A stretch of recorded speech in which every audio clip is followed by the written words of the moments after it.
உலக மக்கள் எல்லோருக்கும் வணக்கம். நான் உங்கள் ஜி கோபால் பேசுகிறேன். இன்னைக்கு நம்ம பேசக்கூடிய தலைப்பு என்னன்னா, தமிழ் புத்தாண்டு வாழ்த்துக்கள். தமிழ்ல குரோதி வருடம் பிறக்கிறது. இந்த குரோதி வருடம் ஏப்ரல் மாதம் 14ஆம் தேதி 2024 பிறக்கிறது. அப்ப இந்த குரோதி வருடம் ஆகப்பட்டது மீன ராசிக்காரங்களுக்கு எப்படி இருக்கும்? இந்த குரோதி வருடம்னா தமிழ் வருடங்கள்ல 38வது வருடம். இந்த 38வது வருடம் குரோதி வருடம் பிறக்கிறது. இது மீன ராசிக்காரங்களுக்கு என்ன பலனை கொடுக்கும் என்பதை இந்த காணொலியில பார்க்க போறோம். அப்ப மீன ராசிக்காரங்களாகப்பட்டது ஃபர்ஸ்ட் நீங்க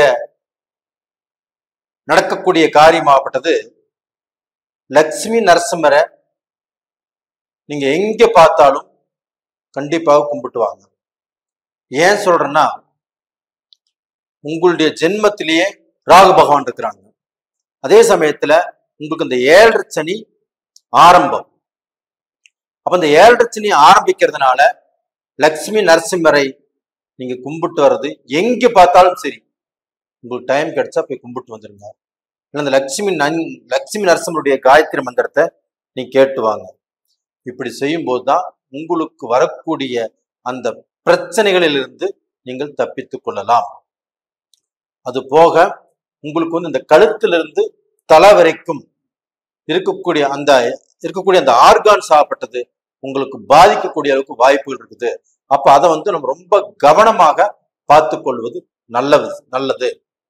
இப்ப நம்ம வண்டி வாகனத்துல போறோம், ரொம்ப கவனமா போகணும். அதே சமயத்துல நாம ஒரு 80ல 100ல போறதோ 120ல போறதோ அதெல்லாம் அவாய்ட் பண்ணணும். இப்ப கார்ல போறோம், அதிவேகமாக போறது, இதெல்லாம் கண்டிப்பா அவாய்ட் பண்ணி இந்த சமயத்துல உங்களை நீங்கள் பாதுகாத்து கொள்ள வேண்டும். அதே சமயத்துல இந்த ராகு உங்களுடைய ஜென்மத்திலே இருக்கிறதுனால செல்போன், இந்த செல்போன் பேசிட்டே வண்டி ஓட்டுறது, இந்த செல்போன் பேசிட்டே மாடிப்படியிலிருந்து இறங்குறது, இது எல்லாமே உங்களுக்கு பார்க்க போனா ஒரு ஆபத்தை விளைவிக்கும். அப்ப அந்த செல்போன் பேசிட்டே வண்டி ஓட்டுறதுனாலையும், அந்த செல்போன் பேசிட்டே நம்ம படியிலிருந்து இறங்கிட்டு இருக்கும் போது அந்த செல்போன் பேசிட்டு இருக்கிறதுனாலையும் கண்டிப்பா ஸ்லிப் ஆகி ஸ்கிட் ஆகக்கூடிய வாய்ப்புகள் இருக்குது. அப்படி ஸ்கிட் ஆனால் தலைக்கு தான் அடிபடும். அப்ப அந்த தலையை நம்ம பத்திரமாக பாதுகாத்துக்கோம்னு சொல்றேன். அப்ப இந்த காலகட்டத்துல உங்களுக்கு இந்த மாதிரி பிரச்சனைகள்னால இந்த பாதிப்புகள் வரக்கூடிய வாய்ப்புகள் இருக்குது. அப்ப இந்த பாதிப்புகள் வரக்கூடாது அப்படிங்கிறது நீங்க மனசுல வச்சுக்கோங்க. அப்ப இது போக பாத்தீங்கன்னா, உங்களுடைய அந்த ஜென்மத்துல அந்த ராகு இருக்கிறதுனாலையும் 7ஆம் இடத்துல கேது இருக்கிறதுனாலையும் குடும்ப வாழ்க்கையில கொஞ்சம் பிரச்சனைகள் உருவாகக்கூடிய அளவுக்கு வாய்ப்புகள் இருக்குது. அப்ப அந்த குடும்பத்துல கணவன் மனைவிக்கு சில பிரச்சனைகளும் சில குழப்பங்களும் வாக்குவாதங்களும் ஒருத்தரை புரிஞ்சுக்க முடியாத சூழ்நிலையும் ஒருத்தரை விட்டு ஒருத்தர் பிரிஞ்சு போகக்கூடிய காலகட்டங்களும் உருவாக்கும். அப்ப இந்த காலகட்டத்தை ரெண்டாவது உங்களுக்கு அந்த 7.5 சனி ஆரம்பம் இருக்கிறதுனாலையும் கண்டிப்பாக இந்த பிரச்சனைகள் ஆகப்பட்டது உங்களுக்கு ஏதாவது ரூபத்துல டென்ஷனை கொடுக்கும், குழப்பத்தை கொடுக்கும். அதே சமயத்துல அந்த குழப்பங்கள் இல்லாமல் இருப்பதற்கு இந்த குரோதி வருடம் இந்த 7.5 சனியிலிருந்தும் அதே சமயத்தில் இந்த ராகு பிடியிலிருந்தும் நீங்கள் தப்பிப்பதற்குண்டான வாய்ப்புகளை ஏற்படுத்தி கொடுக்கும். அப்ப டோட்டலா பாத்தீங்கன்னா மீன ராசிக்காரங்களுக்கு இந்த குரோதி வருடம் உங்களுக்கு விபத்துகளில் இருந்தும், அதாவது உங்களுக்கு வரக்கூடிய பிரச்சனைகளில் இருந்தும், உங்களுக்கு வரக்கூடிய தொந்தரவுகளில் இருந்தும் கண்டிப்பாக இந்த குரோதி வருடத்துல நீங்க நல்லா இருப்பீங்க. அப்ப டோட்டலா பாத்தீங்கன்னா இந்த குரோதி வருடத்துல உங்களுக்கு தொழில் நல்லா இருக்கும். 7.5 சனியே இருந்துட்டாலுமே அந்த தொழில் நல்லா இருக்கும், வியாபாரம் நல்லா இருக்கும், நீங்க செய்யக்கூடிய பிசினஸ் நல்லா இருக்கும். அப்ப தொழில்ல இருந்து வந்த அந்த சிக்கல்கள் அந்த பிரச்சனைகள் ஆகப்பட்டது உங்களுக்கு கொஞ்சம் கொஞ்சமாக குறைஞ்சு நான் நல்லா இருக்கிற அப்படிங்கிற திருப்தி கண்டிப்பா கிடைக்கும். நீங்க வியாபாரம் செய்யறீங்க, ஒரு பிசினஸ் செய்யறீங்க, உங்களுக்கு லாபம் அப்படிங்கிறது உங்களுக்கு கண்டிப்பாக கிடைக்கும். அப்ப கடந்த காலத்துல வியாபாரம் பண்ணி பிசினஸ் பண்ணி எதுலையுமே லாபம் இல்லை, ஒரு முன்னேற்றம் இல்லை அப்படின்னு தடைப்பட்ட உங்களுக்கு இந்த காலகட்டத்துல கண்டிப்பாக உங்களுக்கு நல்லது நடக்கிற அளவுக்கு வாய்ப்புகள் இருக்குது. அதே சமயத்துல உங்களுக்கு அரசியல் செல்வாக்கு, அப்ப அந்த அரசியல் மூலியமாக நீங்கள் பிரபலமாகக்கூடிய அளவுக்கு வாய்ப்புகள் இருக்குது. அதே சமயத்துல இப்போ கவர்மெண்ட் ஜாப்ல இருந்தா கூட அதுலயுமே ப்ரமோஷன் வரக்கூடிய அளவுக்கு வாய்ப்புகள் இருக்குது. இது போக நீங்க இப்போ ஒரு ஃபீல்டுல இருக்கிறீங்க, அதுல விருதுகள் வாங்கலாம், அதற்குண்டான வாய்ப்புகளும் நல்லா இருக்குது. அப்ப டோட்டலா பாத்துட்டீங்கன்னா இந்த காலகட்டத்துல இந்த குரோதி வருடத்தில் உங்களுடைய முன்னேற்றத்தை யாராலையும் தடுக்க முடியாது. ஆனா அதே சமயத்துல உங்களுக்கு இந்த 7 சனியும் இந்த ராகுடைய அனுகிரகம் இருக்கிறதுனால கண்டிப்பாக உங்களுக்கு உடல் சார்ந்த பிரச்சனைகள் வருவதற்குண்டான வாய்ப்புகள் இருக்குது. அப்ப அந்த மூச்சு சம்பந்தப்பட்டதோ இந்த நரம்பு சம்பந்தப்பட்டதோ இந்த மாதிரி பிரச்சனைகள் உங்களுக்கு இடையில வரும். அப்ப அதுல கவனமாக இருந்து நீங்க பார்க்க போன வைத்தியம் பார்த்துக் கொள்வது கண்டிப்பாக நல்லது. இது போக இப்ப உங்களுக்கு இந்த ராகு லக்னத்துல இருக்கிறதுனால உங்களுக்கு இந்த அதிர்ஷ்ட வாய்ப்புகள் அப்படிங்கிறது நல்லா இருக்குது. அப்ப அந்த அதிர்ஷ்ட வாய்ப்புகள் அப்படின்னா அந்த லாட்டரி மூலியமாக உங்களுடைய பிரச்சனைகள் தீரக்கூடிய அளவுக்கு ஒரு அருமையான சான்ஸ் இருக்குது.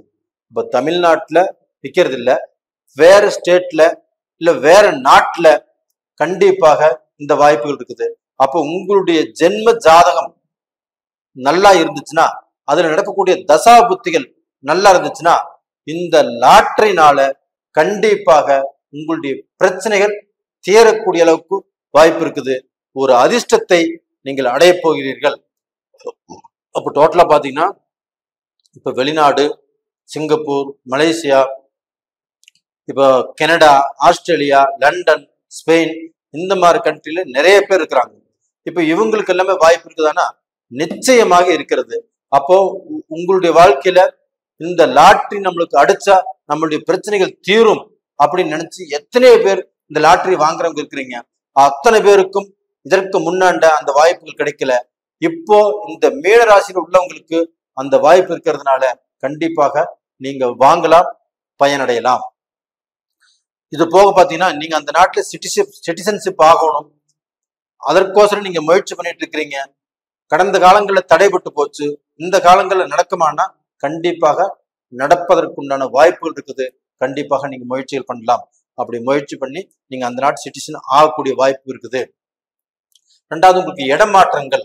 அப்ப இடமாற்றம், ஊர் மாற்றம், தொழில் மாற்றம் இந்த மாதிரி மாற்றங்கள் ஆகப்பட்டது இப்ப பண்ணலாமான்னா தாராளமாக பண்ணலாம். அப்படி பண்றதுனால உங்களுக்கு நல்லதுதான் நடக்கும்.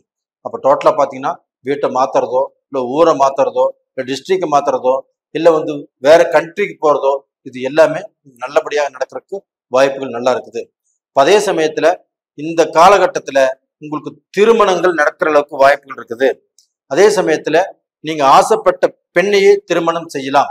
இல்ல எனக்கு ஒரு நல்ல லவ்வர் இல்ல, என்னை யாருமே பார்க்க மாட்டேங்கிறாங்க அப்படின்னா கண்டிப்பா இந்த காலகட்டத்துல உங்களுக்கு ஆசைப்பட்டு வரக்கூடிய வாய்ப்புகள் இருக்குது. அப்ப இந்த காலகட்டத்துல அந்த திருமணங்கள் நடக்கும்.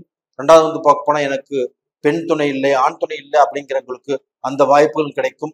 பிரிந்த உறவுகள் ஒன்று சேரும். இந்த மாதிரி வாய்ப்புகள் நல்லா இருக்குது. அதனால டோட்டலாக மீனராசியில பிறந்தவங்க நல்லா இருப்பீங்க. அந்த லட்சுமி நரசிம்மரை மட்டும் எங்க பார்த்தாலும் கும்பிட்டு வாங்க, நல்லா இருப்பீங்க. நேரில இந்த பதிவு பிடிச்சிருக்குன்னு நினைக்கிறேன். பிடிச்சிருந்தா லைக் பண்ணுங்க, சப்ஸ்கிரைப் பண்ணுங்க, ஆல் அப்படிங்கிற பெல் பட்டனை பிரஸ் பண்ணிக்கோங்க. உங்களிடமிருந்து விடைபெறுவது உங்களின் ஜி கோபால். நன்றி, வணக்கம்.